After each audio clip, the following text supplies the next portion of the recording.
Good morning, everyone. Uh, I'm glad to give a talk on this Sunday. In my record, the last time I gave Sunday morning talk is January 26th of last year, so more than 1 year ago. So I'd like to continue to talk on this text opening the hand of thought. This morning I'd like to talk about two paragraphs. If you have this book, page 135. Let me read these two paragraphs. I have been speaking of the blooming of the flower of life, but this is not a matter of setting up a goal of making a flower bloom and then achieving that goal. The manifestation of this universal life force is the direction life takes, but it is never activity directed toward goals, since goals are necessarily outside or beyond us as we are now. A delineated goal does not exist for universal life. There is only the direction of the force of life. This is equally true in Zazen as the practice of the Buddha way. If in our practice we try to achieve some goal by means of Zazen, even if the goal is Satori, then we have become completely separated from true Zazen and practice, precisely because we live the life of universal life. We just practice and manifest that life force. In this sense, our attitude of arousing the mind of the Bodhisattva and of practicing should not be one of moving toward some goal. Rather, it should be an attitude of purely manifesting life. So he's talking about goal.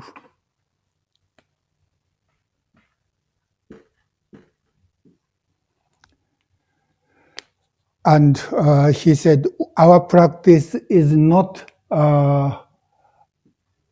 walking towards the goal.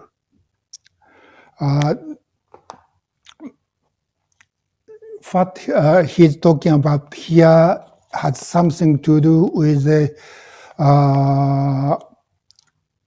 what he is discussing from in this book, part 6, page 89. The title of this part is The World of Self Unfold. And this is part 6. And here we are in the part 7.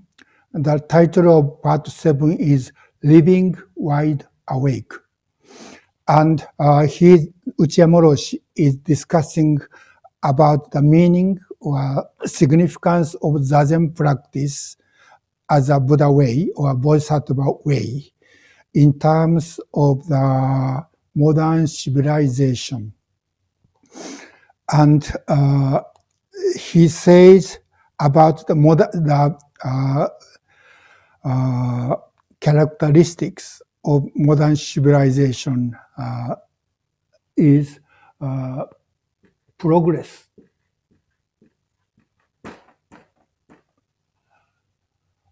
For example, he says,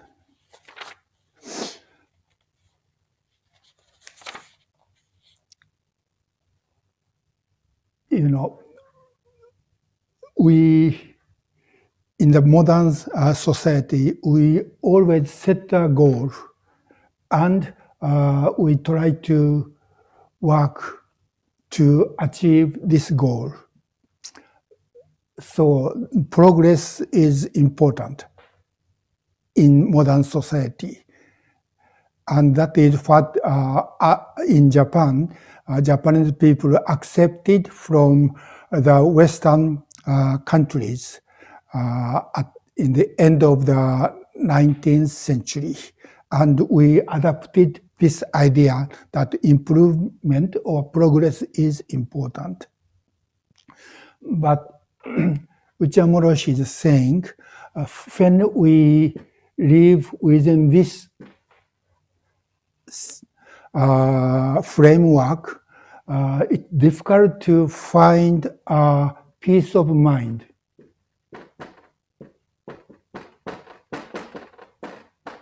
Because when we set a goal and to work toward the achievement of the goal, he said we always have dissatisfaction about where we are. So we think this is not good, or we are lacking of something, or we have some problem. Therefore, we need to make change and reach that goal. That is how we motivate ourselves that here is a problem, we lack of something, we don't have something, or this is not a good condition. Therefore, we need to go somewhere else, or we achieve something, or we need to gain something to feel that something that is lacking. So he says, Okumura Rōshi says, the knowledge to develop our standard of living, that is usually our goal can be, which is the wisdom of our modern scientific and technological civilization, was born in a matrix of dissatisfaction. So we cannot be satisfied where we are or in the condition we are now. Therefore, we think we need to achieve something, or we need to make change. Therefore, we make effort to reach that goal. And I think this is how we usually live. So he said, dissatisfaction is the mother of invention and progress. That means we cannot be satisfied where we are or how we are. Therefore, we try to reach to become better. Then he said there is a problem here in this framework. That is, the problem is that this satisfaction we have now with the present easily leads to impatience for our desires to be fulfilled. So we become impatient how we are, and especially when our hard work doesn't go well, then we become impatient and we become angry, or we feel we are no good. That is one thing. And another is, and that engenders or gives us a behavior of daggers drawn toward any and all competitors. That means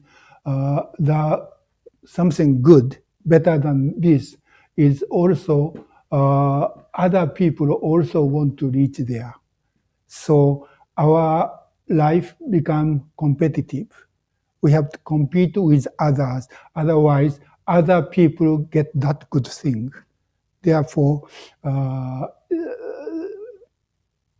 we have to work or make effort to reach there, but we also have to fight or compete with others. That is another thing Okumura Rōshi mentions. And resulting in the total loss of any peace in our lives. So we have to struggle to go this way toward the better goal, and also fighting or competing with others. This is a problem of modern society. Okumura Rōshi wrote this essays more than 50 years ago, and I think his observation is still correct in this time, or it's getting more problem we are facing now, because we want to be better. We have to struggle how can reach that goal, and also how can I compete with others and win. That means there is some separation or division, or other people become enemies or competitors. And another thing he said is, this civilization is a crazy one. He said, this is a crazy one. Galloping onward like a wild horse. We try to go this one, fighting against others or competing with others. We want to reach the goal faster than others. Galloping onward like a wild horse. It is becoming increasingly urgent to establish true religion. So in this society or civilization, this competitive and goal-oriented society or civilization, he thinks we need to establish true religion alongside this civilization. So we cannot live without this, scientific and technological civilization or society. But because this society or civilization is based on dissatisfaction, and we want to always desire to gain something, get somewhere, then peace of mind is not possible. So we need to find, we cannot escape from this framework, but how can we find a peace of mind? That is very important, not a problem, but a point we need to find. How we can find a peace of mind, even though we have to live within this framework of modern society.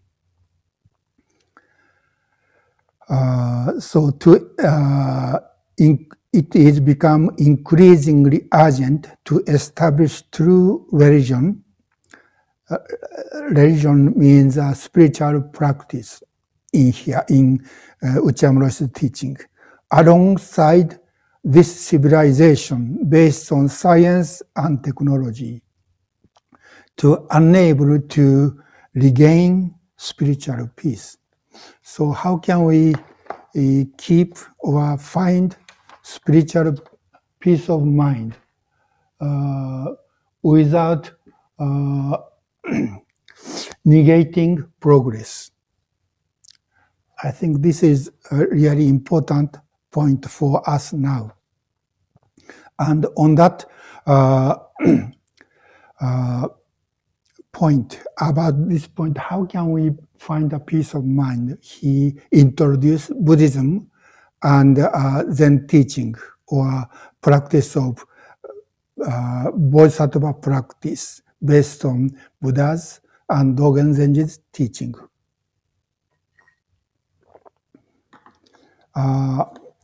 Now I return to the paragraphs I read.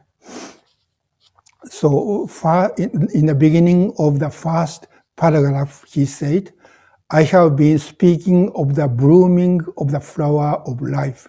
This blooming of the flower of life referred to what he discussed the last page 134. It's like what he said is, we are like flowers, tiny flowers. When spring comes, those various flowers in the field are blooming.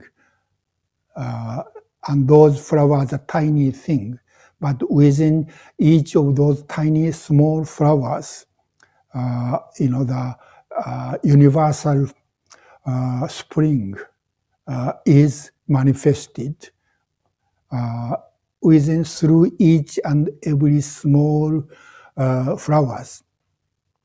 And that is how we try to live, that to make effort to bloom our own flowers. And our own flowers express or actualize the universal spring. That is, he said, that is our practice.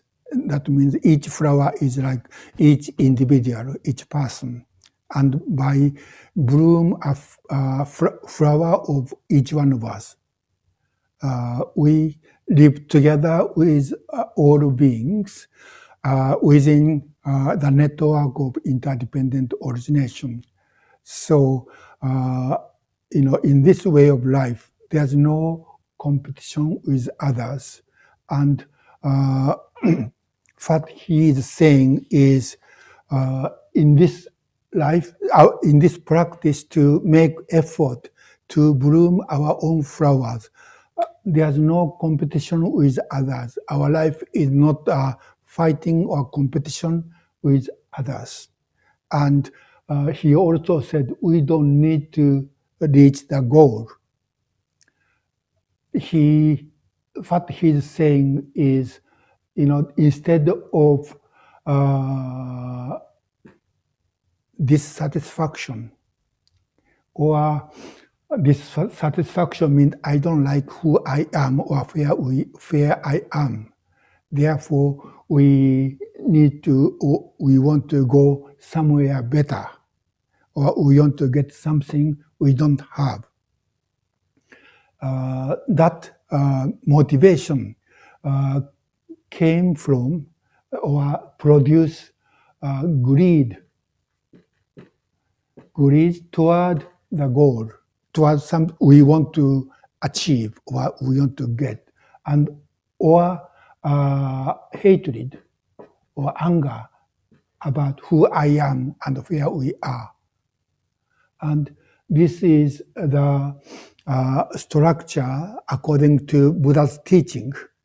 Our life becomes samsara, transmigration. So the modern civilization, or the way we live in the modern society, is very, very good example or model or structure of samsara. We cannot find a peace of mind because we have to always making effort to getting better, and also we have to always watching and compete with others. There's no peace and peace of mind in this way of life. So what he is saying is our practice as a bodhisattva or Buddha way is not like this, but he's saying as a life of bodhisattva, each moment or each stages of our life is complete, and not because of dissatisfaction or hatred, anger or hatred about who we are and how we are, or without greed to gain something. He said, in Bodhisattva practice, we don't practice or making effort to reach the goal somewhere separate from where we are, but we make effort in each moment toward that direction. Direction is, in the case of Bodhisattva practice, those 4 vows we always chant after Dharma talk. Beings are numberless, we vow to save them. And the other 3, those are the direction we need to walk. But our effort is complete in each moment. So in this structure, unless we reach the goal, after competing with others, our life, our effort until there has no meaning. That means a failure. Until we reach the goal, our life is a failure or meaningless. But what Uchiyama Roshi is talking is not only Uchiyama Roshi, but Buddha or Dogen Zenji is talking is each moment is perfect moment. And within this moment, we have a direction. And we awake to the interconnectedness with all beings. The all things inside and outside working together, and allow this person make progress. So our effort is with only this moment, and that is enough. We make the best effort to fulfill what we need to do here and now. And the next moment, that is also a complete absolute moment, as Dogen Zenji said. Firewood is peacefully abiding in the Dharma position of firewood. So in each moment or each stage of our life is a perfect moment. Then, and yet in each moment we have a direction, that is a Bodhisattva vow, what we need to achieve.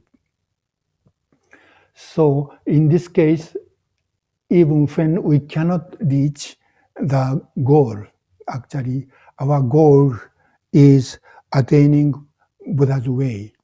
And it is certain, it's guaranteed that we cannot reach there, at least within this lifetime. But still we take a vow to even walk even one step toward that way. We make our possible effort, and that is perfect effort here and now. That is how we bloom the flower each moment.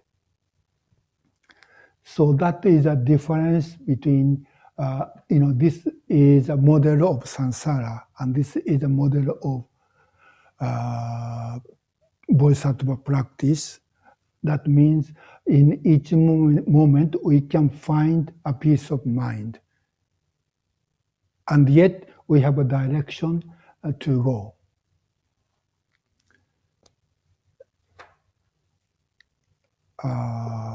That is the difference.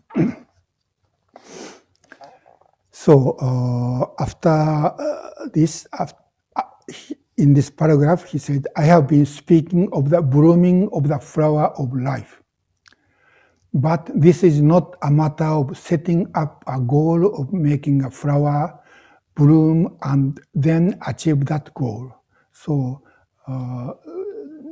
he's saying to reach that goal is not the way we practice, but the manifestation of this universal life force. Universal life force is our life as an individual life is interconnected with all beings in each moment.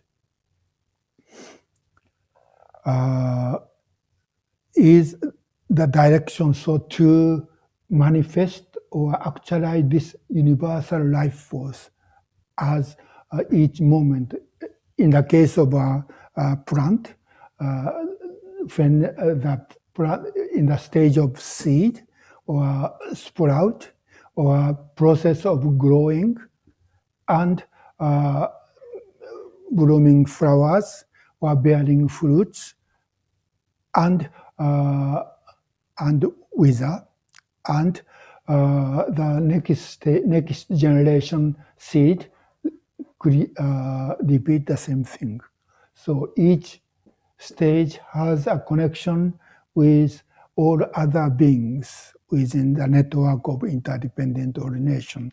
So our practice here and now is to awake to that interconnectedness and the direction.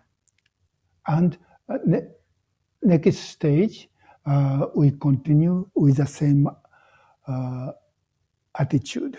So for a seed, blooming flower is not a goal, but that is a direction. Since goals are necessarily outside or beyond us, goal is something beyond us, something we lack. So we need to gain. But life force is fully manifested or actualized here and now as a seed.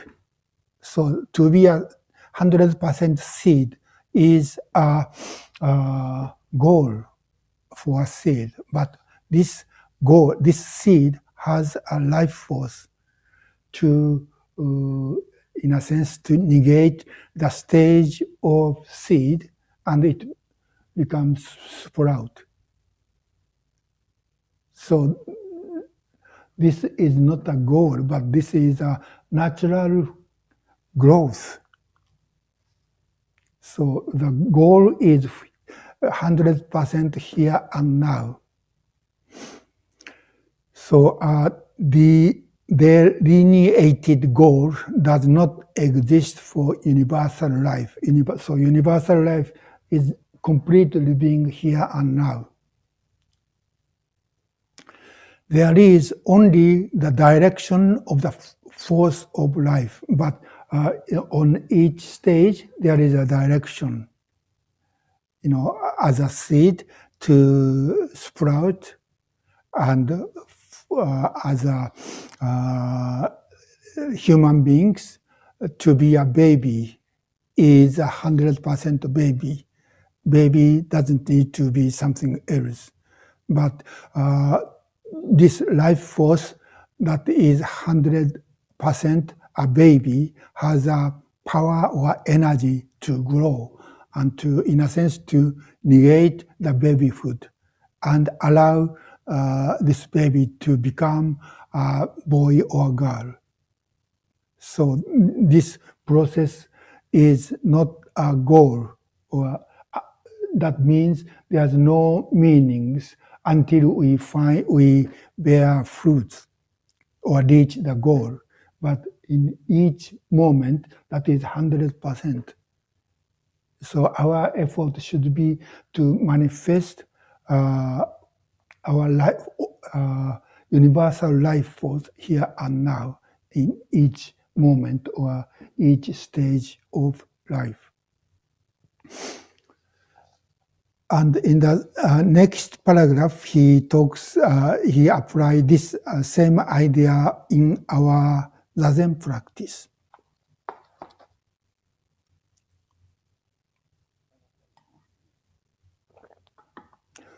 This is equally true in Zazen as a practice of the Buddha way. So we usually think we are not within the Buddha way. Buddha way is something beyond us and we need to reach. Actually, that is a common idea, common understanding of Buddhist teachings. There's a certain stage of a practice in each tradition of Buddhism. And in the case of Mahayana Buddhism, it is said, first we arouse bodhicitta. This is a starting point of bodhisattva practice. And there are 52 stages to reach Buddhahood. That is a kind of common idea of Buddhist practice.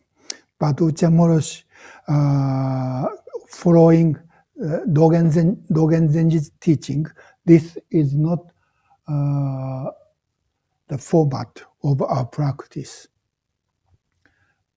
And he said this is, so Buddha way is not there as a goal we need to reach. But he said this entire process is Buddha way. So we are, even when the plant is a seed, we are not outside the Buddha way. Buddha way is already there. So our practice is not finding and gaining or reaching somewhere else or attaining something we don't have. But we are already 100% there. If in our practice we try to achieve some goal by means of Zazen, even if the goal is Satori or awakening or Nirvana or Buddhahood, then we have become completely separated from true Zazen and practice. Okumura Rōshi is saying, our Zazen is not like a method or stages from starting point and goal. But in our Zazen, this universal life is manifested here and now, in each moment. Precisely because we live the life of universal life. Each moment we live the life of universal life in which everything is interconnected. We just practice and manifest that life force. We manifest that universal life force here and now. In that sense, we are already in the goal to fully awake and manifest this life force is the goal. In this sense, our attitude of arousing the mind of the bodhisattva, arousing the mind of bodhisattva is arousing bodhicitta, or awakening mind, or way-seeking mind. And of practicing based on bodhicitta should not be one of moving toward some goal. Because if we practice in this structure until we reach Buddhahood or attain Satori or enlightenment, then our effort is meaningless. Then, within our Buddhist practice, we create samsara. That is a problem of this structure.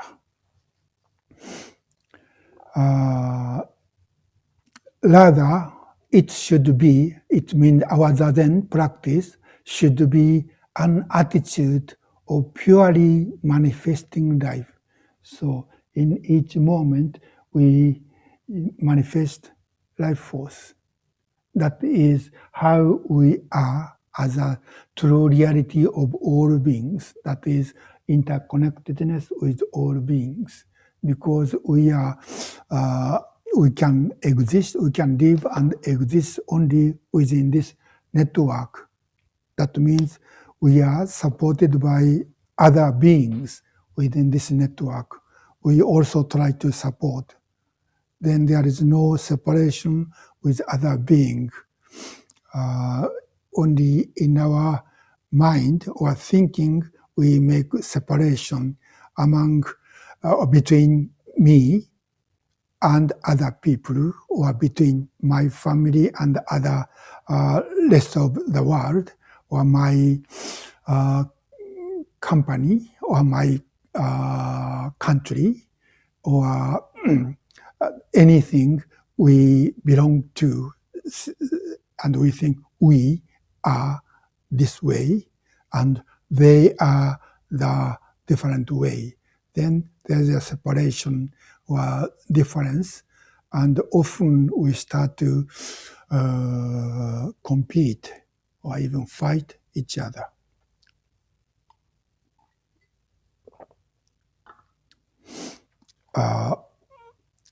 This is Okumura Rōshi's idea. Therefore, in order to live together with all beings, Dogen Zenji, as a bodhisattva, Dogen Zenji and Okumura says, we need a magnanimous mind. That is Daishin. That is a mind that doesn't separate or separate ourselves from rest of the world. Dai, Shin, magnanimous or big mind. And the second thing we need is Dogen called Rōshin.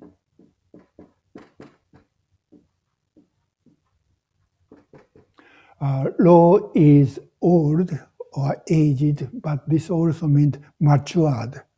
So that means matured person. Bodhisattva is like a matured person, or another word for Bodhisattva is Mahasattva. Mahasattva is a person who has a big mind. Also need a matured mind, that is the mind to take care of others, to support others. That is a second mind. And this section is the last part or conclusion about what is matured or nurturing mind is. And from the next paragraph, he talks about a kishin.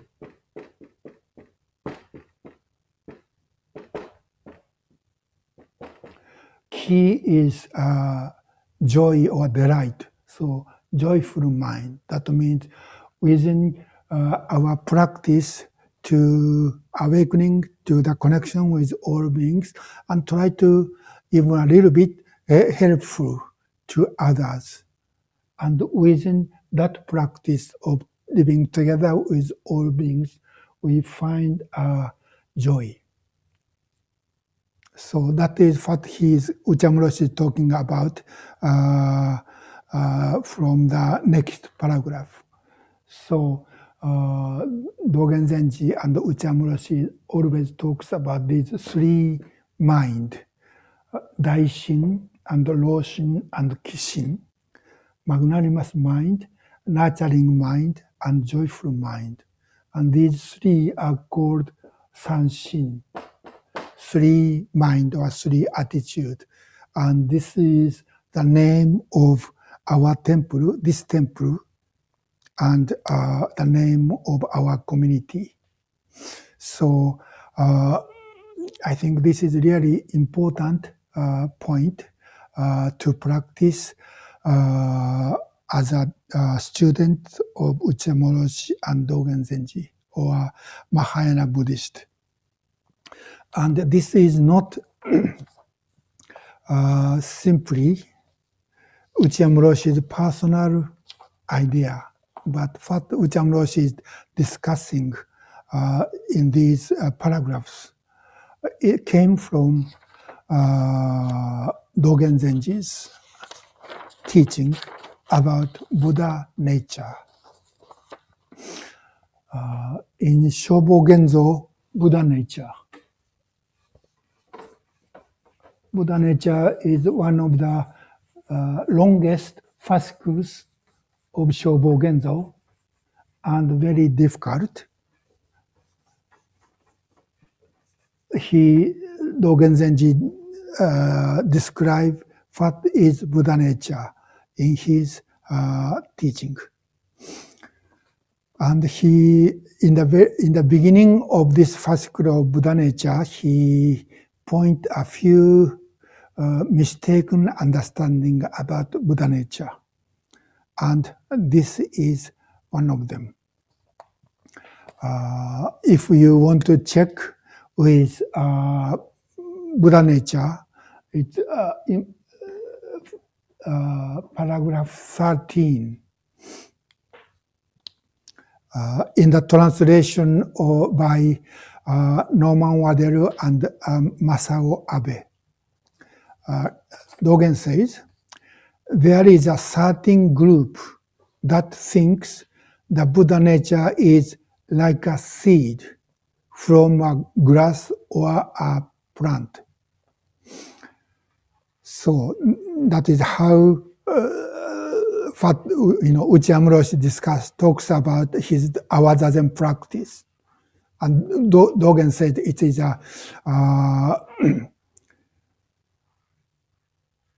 this is a mistaken. That is interesting. He said, when this seed receives the nourishment of Dharma rain, it begins to sprout branches and leaves, flowers and fruit, and the fruit contain seeds within them. So this is a process of a plant from that stage of seed to grow and become a mature and bloom flowers and bear fruits. The idea is blooming flower or bearing fruit is the goal. That is a manifestation of Buddha nature. This supposition, Dogen discussed about this idea. This supposition is bred from illusion in the unenlightened mind. So Dogen criticized this idea. Even if you yourself should hold such notions, you still should penetrate in practice to the truth that seed and flower and fruits are each individually the unbared Buddha mind itself. So this is not from the goal, from the starting point as a seed to the goal like a flower or a fruit. But he said each stage within this process, each stage is perfect, unbared Buddha mind itself. It does not mean until we reach that goal, we are outside of Buddha mind. And Dogen Zenji continued, fruits contain seeds, and while the seeds cannot be seen from them, the seeds, root, stem, and the rest of the plant emerge. That is how a plant grows. Finally, as a conclusion, Dogen Zenji said, since it always happens the same way throughout past and present, even were we to accept the views of the unenlightened, the root, stem, branches, twigs, and leaves are each equally the Buddha nature. Living the same life and dying the same death are the same entire being. Same entire being is within this entire network of interdependent origination. So each part of this plant within each stages of this growing, each and everything is Buddha nature. It's not a matter of, unless we reach the Buddhahood, we cannot attain the Buddha mind. This is a kind of, not a kind of, this is very important point of Dogen Zenji's teaching. The origin of the Buddha nature is, I think, is based on the structure of starting point and goal, going through 52 stages. It's really difficult and takes much time to reach Buddhahood, attaining Buddhahood. So some Mahayana, not some, but many Mahayana Buddhists need some kind of a belief or faith or guarantee that even though we are full of delusion and practice are very difficult, if we continue to practice in this way, as Buddha taught, then soon or later we can reach nirvana or Buddhahood. I think therefore that is a reason that they create a kind of theory that we have, no matter how deluded we are, within ourselves there is something called a Buddha nature. So if we continue to practice precisely because we own Buddha nature, even it is hidden, we can, if we continue to practice, we can reach the goal. I think that is a very simple structure of the idea of Buddha natures. So in order to continue this difficult practice for so many, so long times, life after life, we need some confidence that our practice is okay. Because we have a Buddha nature, sooner or later we can reach Buddhahood. But this is not Dogen's idea. Dogen kind of offer the very different perspective or insight about Buddha nature. That is, in each moment or each stages, our practice is complete to awake and live together with all beings. Buddha nature is right there. Not unless we reach the goal, we cannot, we are outside of nirvana. But nirvana is right there within this practice. That is another, or this is one of the important point of Dogen's teaching, and based on this idea or insight of Buddha nature, he said practice and realization or verification is one. Within our practice here and now, Buddha nature or the nirvana is there.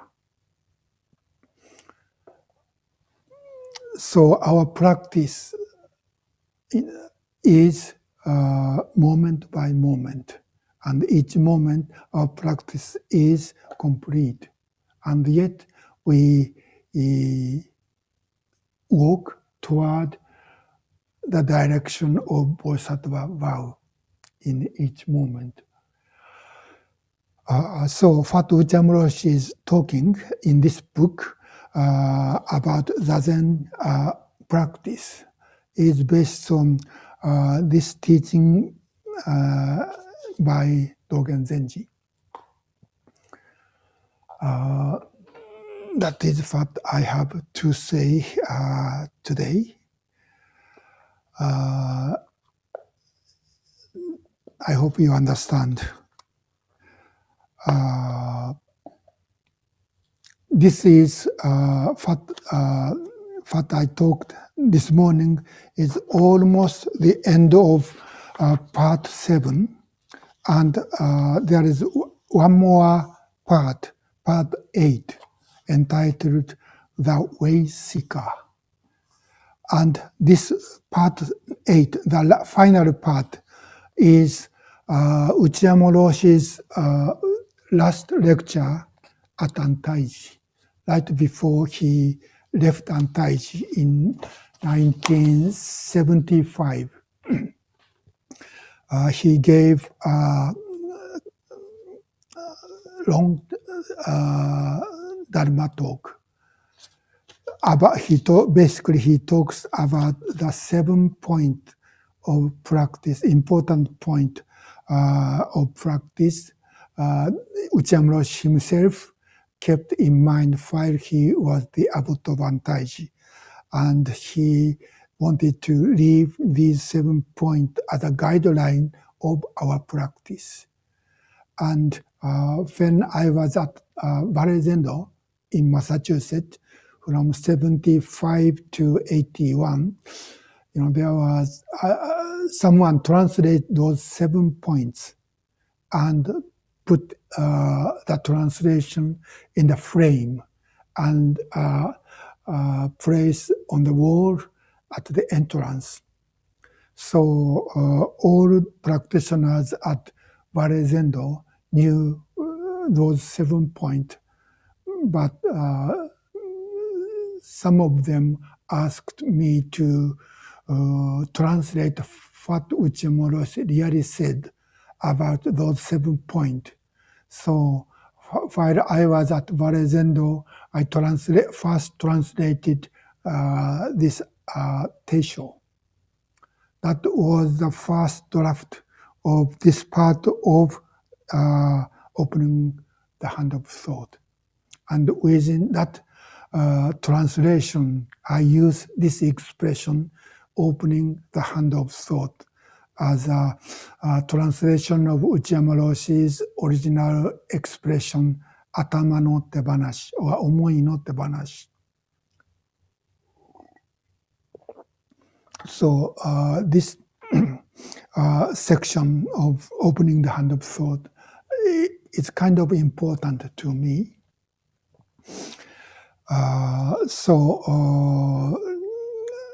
I have 2.5 years more until my kind of retirement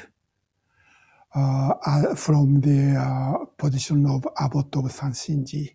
I'd like to complete the talk of on this book, Opening the Hand of Thought. And so this is a kind of a good material for me to talk as my final presentation about what I studied from my teacher, what I studied and transmit and try to practice following his teachings. So within next 2.5 years, I'd like to talk on this section and complete my talk on this text. Well, that is what I have to say this morning. If you have any question or comment, please give me.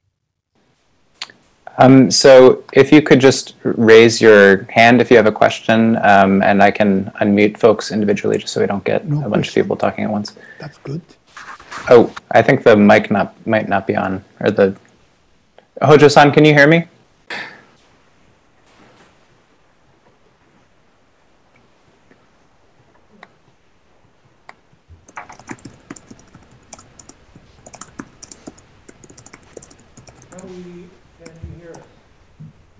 We can hear you. You can't hear us. I can hear you upstairs.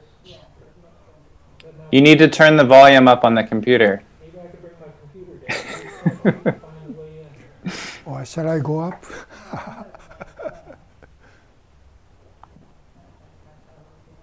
Yuko's going to try and get her phone. But I don't know if then it might. What is this?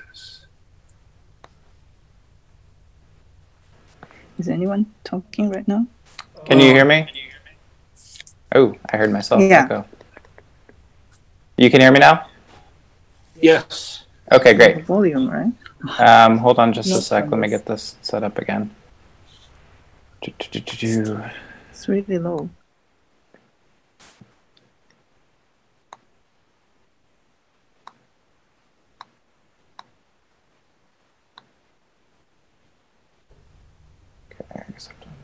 How about now? Can you hear us? We can hear you. Okay. Mahesh has a question. I think he was the first one to raise his hand. So if you're ready to take a question, Mahesh, you can go ahead. Okay. Can you hear me? Yes. I don't know if they can hear us. I'm just checking it out. Hoshin, can you still hear us? Maybe not. Hoshin, can you hear us? Only from the phone. Oh, Yuko, can you hear me? Well, it's so only from my phone, not from our computer. Can you just, if you turn the volume up on the computer, like the regular audio volume, it should work. Volume? Computer volume? What is it? Oops. Oh. Yeah. That's it. Then I will cut this off. I will. Okay, can you hear us now? Yes. Okay, great. Mahesh, go ahead. Okay. So you talked about the three minds, magnanimous mind. Oh, can you hear me? Okay. You talk about the three minds, magnanimous mind, nurturing mind, and loving mind. What if these naturally don't arise for me, like taking care of others or having a magnanimous mind and being joyful at it, if these are not natural to me, and they take a lot of effort if I have to do it at wherever I am. So what is the solution then? Like I'm hoping like my Zazen practice will change me, and I know this is not the teaching, but let's say I'm hoping that Zazen practice will arouse these three minds in me, and I want to wait till then before I really start taking care of, like, nurturing others or taking care of others, because right now if I try to do that, it seems very fake. It's not natural, and also it takes a lot of effort for me to overcome whatever conditioning I have and really live that way. So yeah, can you talk on this, on how do we like practice this when these are not natural to us, and is it okay to want to like wait as I sit more before I practice this?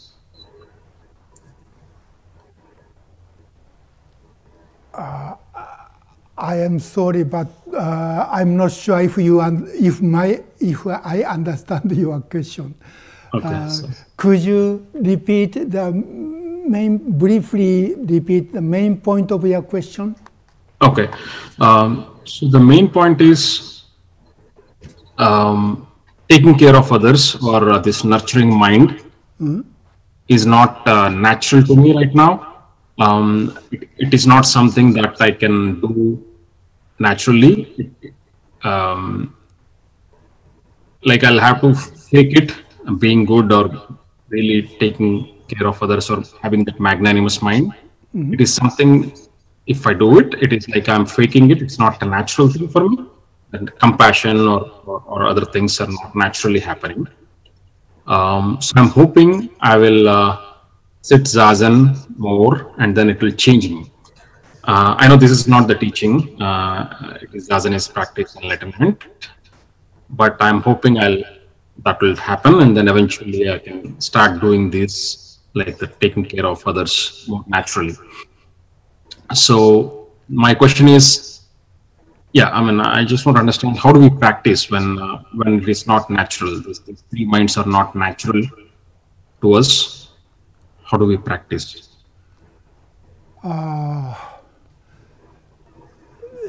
Okumura Rōshi talks about the process of practice as a plant grow from the stage of seed and sprout and gradually grow and finally bloom flowers and bear fruits. And another analogy Dogen Zenji uses is like a bird. Bird need to learn how to fly. So in the stage of baby bird need to see how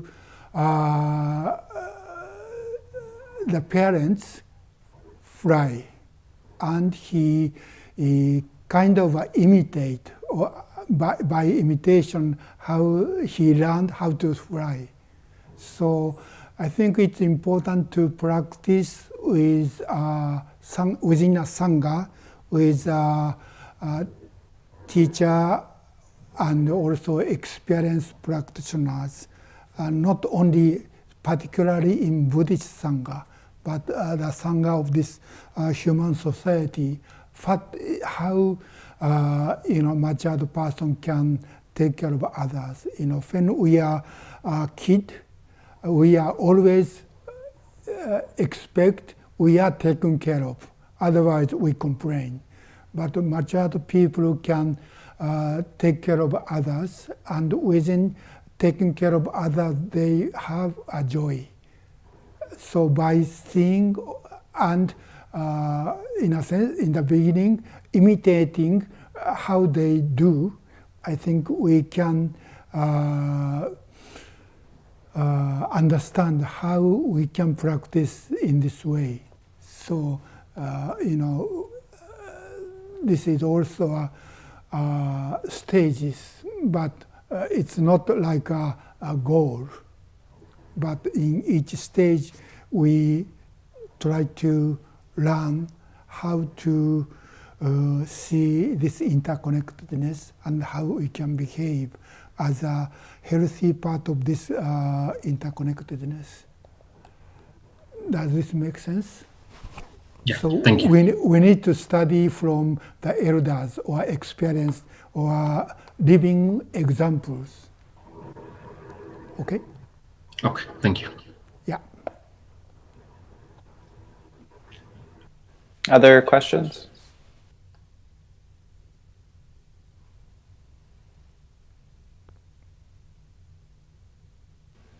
Well, I have a question, Hojo-san.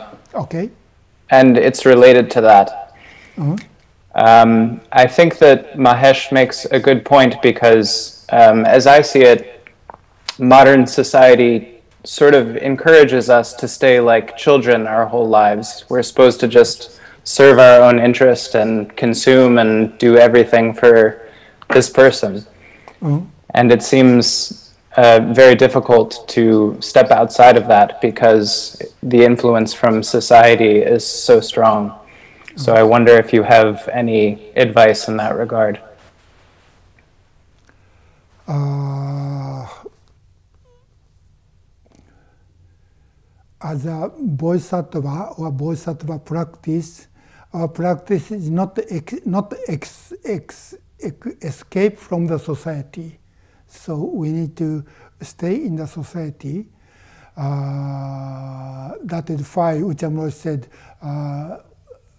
not only caught up within this structure of starting of goal-oriented way of life, but we also need a kind of vacation from that to understand and to see that that is not simply only the reality in human life, of human life. So I think it's important to get out of it, not always but occasionally, and to like a retreat and stay quietly, like participating in the session or a retreat, or going to a very quiet places in the mountains. If we want to always stay such a peaceful, quiet place, it becomes escaping. But how can I say? Somehow we need to some time to have experience peacefulness and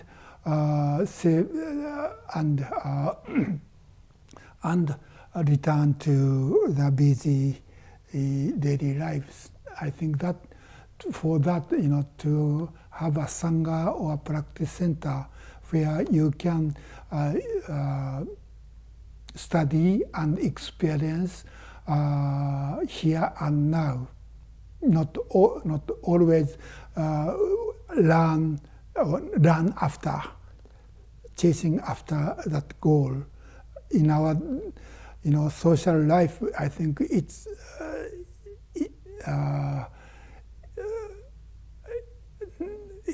not avoidable. So we have to see the other aspect or other perspective of our life. So we need to find how we can these two sides, that is progress and a peace of mind, in a good balance. In the ancient times, in the history of Buddhism, for example, in Buddhist countries, when they were young, they have some experience of the monastic life and return to the usual lay life. That is a kind of a way to see our life from both sides. And even today, I think as a lay practitioners, we need, or it's very helpful to have some possibility to live, focus on here and now, instead of always chasing after something. And so the retreat center or Zen center, where we can visit when we need some kind of a vacation from always chasing after something, I think is important, and that is what I think we need to, in a sense, progress or develop from now. Does this make sense? Yes, thank you. Okay, thank you. Any other questions? Nate, I think you have to unmute yourself.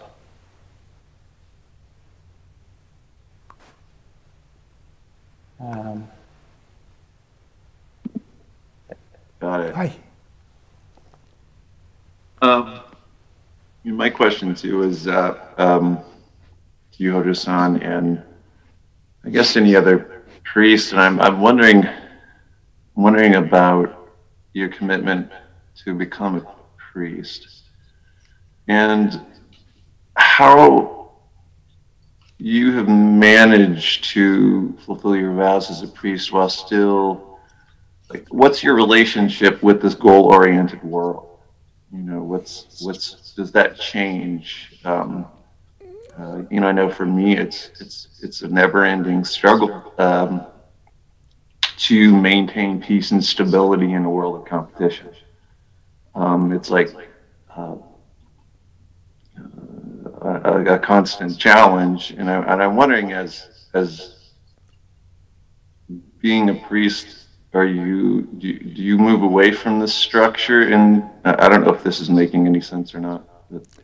Well, I first encounter with Buddhism or Zen through Okumura Rōshi's teaching. And when I read Okumura Rōshi's teaching, I wanted to become his disciple. That means I wanted to live like him. That means when I was a high school student, I really didn't like, or I hate the competitive world. You know, in Japanese education system, the competition is really severe, and so I want to escape from that structure of Japanese life.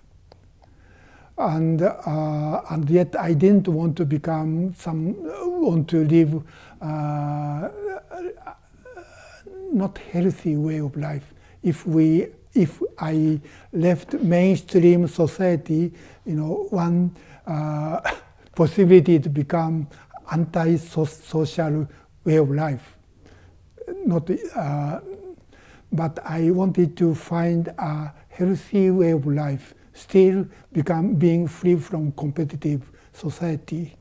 So first motivation I had when I became a Buddhist practice or I become a priest is escape from the competitive society. And to me, Okumura Rōshi's way of life was very peaceful, even though he practiced in poverty. That means he didn't chase after, material life, luxurious life. So he keep his life very poor and yet wholesome, and focus on studying and practicing and teaching how, what Buddha taught or Dogen Zen taught. But when I was young, I think that is a good place to escape from competitive society. And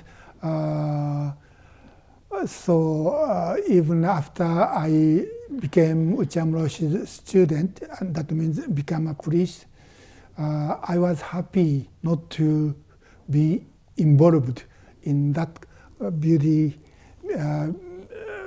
society. And that condition lasted almost 10 years. So my practice was, in a sense, escape from materialistic, competitive society until I became almost 30 years old. That means while I practiced at Antaiji and at the Zazen, I really liked,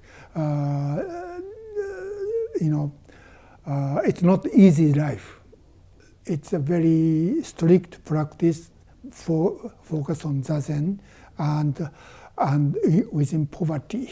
But I really liked it. But when I became about 30 years old, where I sometimes already talk about my experience, that is when, while I lived in Massachusetts, at Zazen, I sometimes went to New York to have a session with people in New York. New York and Zazen is kind of opposite kind of place. And after one session, I had a little time before taking bus to return to Massachusetts. I took a walk in Manhattan toward the park where I can see the Statue of Liberty. And at that time, I didn't have anything besides robes and earrings. I didn't have any, ID. So I thought if I was hit the car here and now, no one knew who I was. And I liked that feeling that no one knows. That means I felt my escape from the society is completed. And at the same time, I felt I don't need to escape anymore.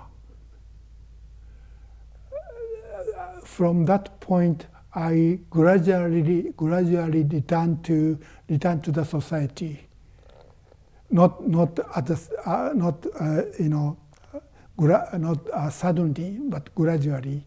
That means, but not as a part of competition, but to return to the society and to share this teaching and practice and way of life.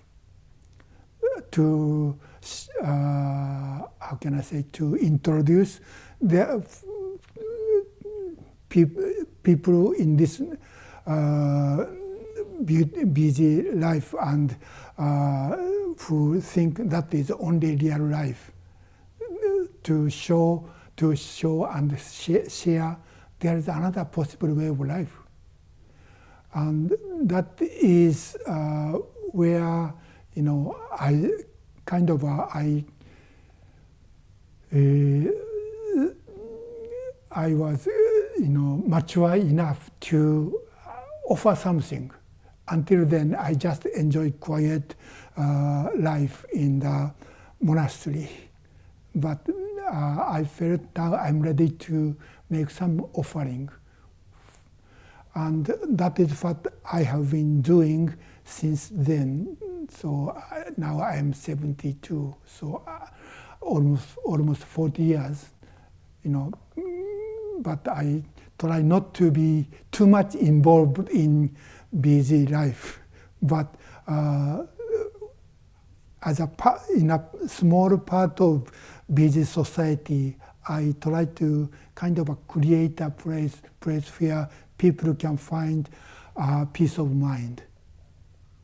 So that is my commitment as a priest or bodhisattva. So I think you and other people need to find how to how can I say, find a peace of mind, and when you find it, you need to have some creativity. How can I create a place to share this peaceful mind to others? So it takes a long time to find really what we can offer. And it's okay to take time. Does this make sense? That was wonderful. That was wonderful. Thank you. Okay. Should we wrap up, Hojo-san, or do you want to take one more question? Is there another question? Is there? If someone has a question, yeah, one more question is fine. Does anyone have a short question? Oh, it looks like you're off the hook. Good.